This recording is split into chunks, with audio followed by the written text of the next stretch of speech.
tourne le tour, mouille l'argile qui séchera ensuite et cuira au four. L'eau, la terre, le feu, la céramique, c'est la rencontre de ces trois éléments du fameux Triskel breton. À Quimper, on trouvait l'argile dans l'Audet. Locmaria est donc devenu très tôt un quartier de faïencerie. Le musée de la faïence retrace ces 300 ans d'une histoire très riche, même si les visiteurs viennent surtout chercher le fameux motif typique des Bretons en costume du 19e siècle. Ils pensent voir un ensemble de bols, d'assiettes aux couleurs de la Bretagne et finalement ils ressortent vraiment convaincus et étonnés de voir toute cette diversité de formes et de décors.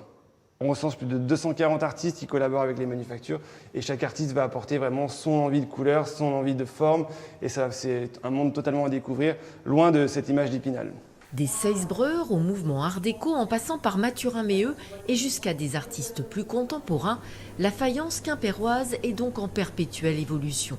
Sur la place du Stivel, à 2 pas du musée, les céramistes se donnent rendez-vous tous les ans, toujours passionnés par cette alchimie des éléments.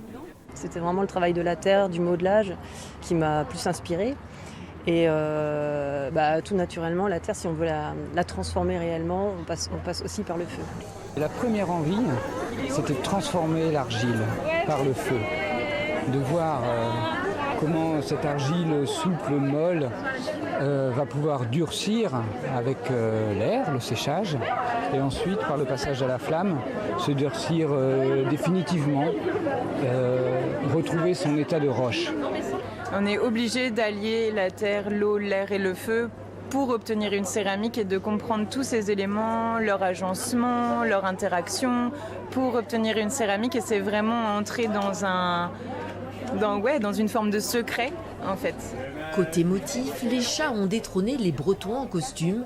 Sinon, les styles vont de l'épuré à l'enflammé, en passant par le décalé. La céramique traverse les époques, même celle du plastique.